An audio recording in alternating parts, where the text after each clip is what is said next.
Happy Wednesday, Hokie Nation. Thanks so much for joining us on TSL Today. I'm Giovanni Heater, joined alongside Nick Brown from the Corporate Research Center right here in the gorgeous Blacksburg, Virginia. TSL Today on a Wednesday starts right now.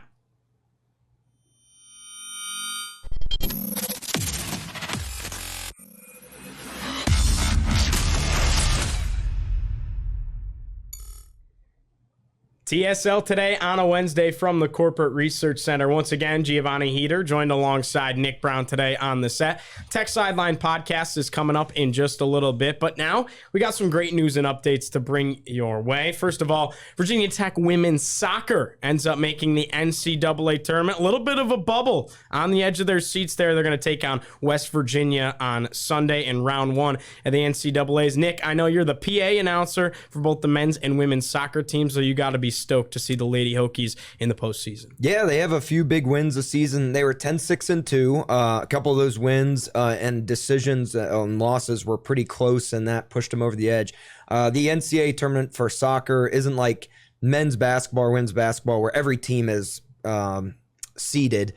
So Virginia Tech will be taking on the number 7 seed West Virginia. So technically West Virginia is the 7th best team in that tournament. So they're pretty good. But Virginia Tech has a little bit of history in the NCAA tournament against the Mountaineers. They're 2-0. Came in 2011, 2013. Virginia Tech won both of those 1-0. Virginia Tech's schedule was one of the best in the country. They played against 7 teams, finishing in the top 20 of the RPI. Tech was 46th in the RPI, which really also helped them get into the tournament. Kind of the big wins this season was beating number 22 NC State at Raleigh. They beat number 3 UNC 2-1 with 2 goals in the final 10 minutes. That game was bonkers. And then they tied UVA, number 13 UVA at the time, 3-3. They had 2 goals in the final, I think, 5 minutes. One was in the last 30 seconds, so that was even crazy. But then they also lost to number 4 South Carolina, only 2-1, and lost to Notre Dame on the final home game of the season, 1-0. So they really hung with the competition, and they can play with the best of the best. They were ranked for 1 week, but you know, they were still in the bubble. They still lost 6 games. They got blown out in some of those on the road. They didn't do well on the road, so that's what you worry about a little bit going to West Virginia. But fortunately, it's a close little drive, only a few hours.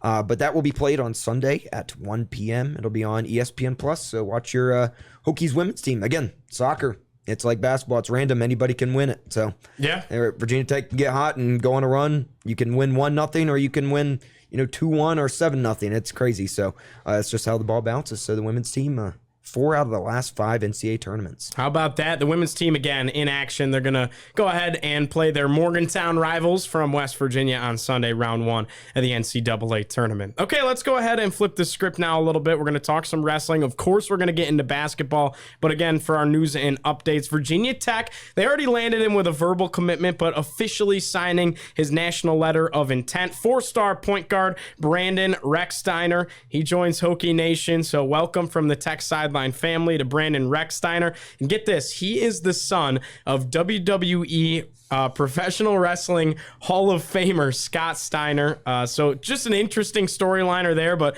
no doubt this kid can ball. A 4-star, according to 247 Sports, and Hokie Nation's excited to add him to Mike Young's squad. 13th best point guard in the country. His high school tape is phenomenal. It's what you expect out of a top 100 recruit. Rodney Rice last season, top 100. Now Brandon. So Mike Young with back-to-back top 100 recruits.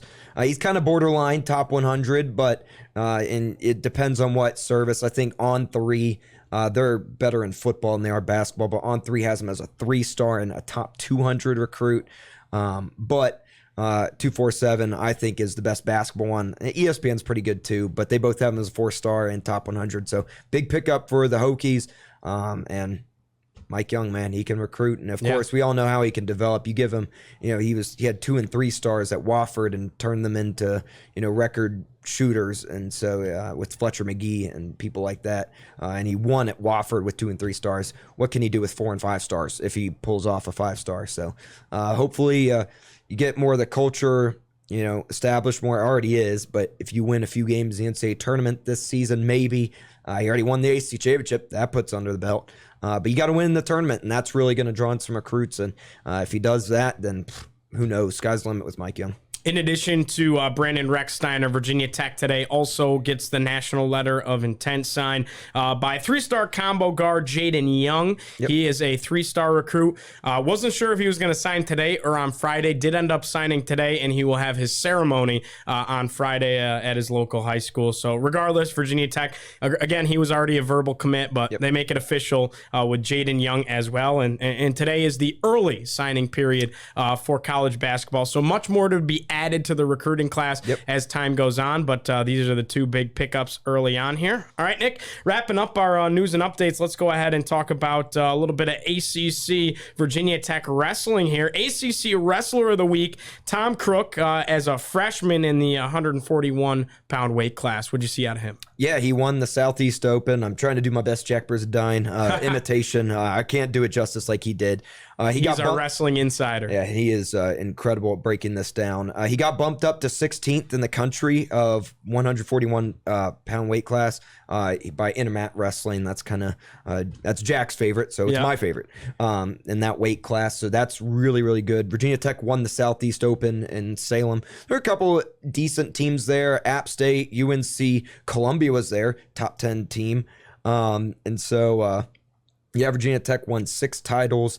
5 excluding the sophomore freshman division, but Virginia Tech really performed well, and the freshmen really starred. There were, I think, 2 freshmen won it, and then 1 freshman beat another freshman in the championship round. So Tech looked really good and really dominant against, not top opponents, but still Columbia. They dominated. UNC's pretty good too. Exactly. So they dominated them. Tom Crook will get the nod at 141 against Ohio State, and that will be huge. A huge matchup against the top 10 Buckeyes in the next coming weeks. And that's really going to show how good Virginia Tech is in that duel.